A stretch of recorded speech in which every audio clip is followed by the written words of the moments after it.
Ya, kalau berkaca pada putusan MK sendiri, Pak Anies jadi punya kesempatan untuk maju kembali, warga Jakarta jadi punya pilihan-pilihan pemimpin.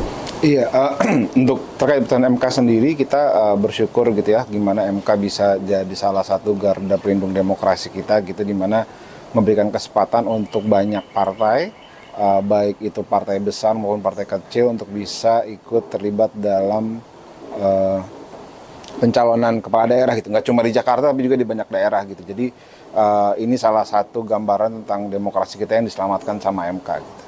Ya, kalau berkaca pada putusan MK sendiri, Pak Anies jadi punya kesempatan untuk maju kembali, warga Jakarta jadi punya pilihan-pilihan pemimpin terbaik gitu ya, karena bisa mengakomodir partai-partai yang belum punya dukungan gitu. Di mana ada PDIP di situ, ada Partai Buruh, ada PKN dan lain-lainnya gitu. Jadi ini sebenarnya bagus untuk rakyat Jakarta karena rakyat Jakarta jadi punya pilihan-pilihan gubernur yang bagus gitu, bukan cuma pilihan sisa yang disediakan sama pemerintah gitu kira-kira. Dari Jakarta sendiri, Bang?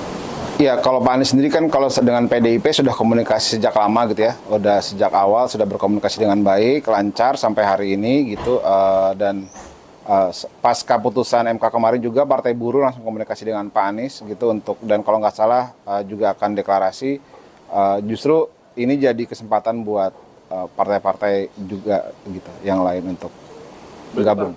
Partai Buruh udah berencana mendeklarasikan Pak Anies sebagai calon gubernur di DKI. Kabarnya sore ini jam 4:30 ya. Ada partai lain mah yang bergabung dalam. Sejauh ini belum ada yang firm, yang belum ada yang deklarasi gitu. Tapi kan masih ada banyak partai yang mungkin akan bisa deklarasi di mendukung ke depannya karena ruangnya dibuka oleh MK meskipun oleh Balik coba ditutup ruang-ruangnya. Gitu. Untuk jalur PDIP sendiri, Bang, ada nggak sih komunikasi tes terakhir kesepakatan dari pilkada Pak Anies dengan PDIP, Bang? Iya, komunikasi kan selalu terjalin ya gitu. Bahkan setelah putusan MK ini juga terjalin gitu, komunikasinya jadi lebih intens gitu karena sudah terbuka peluangnya. Tinggal nanti akan diumumkan pada waktunya gitu oleh PDI, oleh Pak Anies dan oleh partai-partai yang juga mendukung Pak Anies di Pilgub 2024. Berarti walaupun saat ini secara nggak langsung PDIP dan Pak Anies udah menyatu di pasca putusan ini, Bang?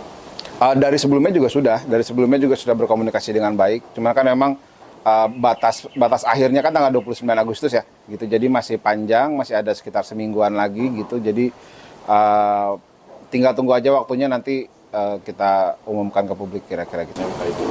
Iya, ini kan yang baru saja terjadi gitu ya, di mana rapat baliknya itu dibuat secara kilat gitu, lalu ada keputusan-keputusan yang secara aklamasi disepakati oleh semua fraksi, tapi bertentangan dengan putusan MK yang kemarin gitu. Ini jadi hal yang sangat penting di mana menurut undang-undang putusan MK itu mengikat, tapi ini ada keputusan yang coba mengakali keputusan MK tersebut.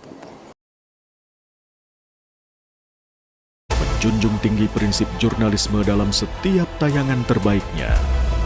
Menghadirkan berita bernilai sebagai referensi. Gelar bicara yang tajam. Tidak, ini kan kebohongan, Dok. Mengupas fakta demi fakta dan mendorong pencarian solusi. Serta investigasi yang mengungkap kebenaran. Rosi, Satu Meja, The Forum, Sapa Indonesia Malam. Nilu, ikuti semuanya bersama Kompas TV.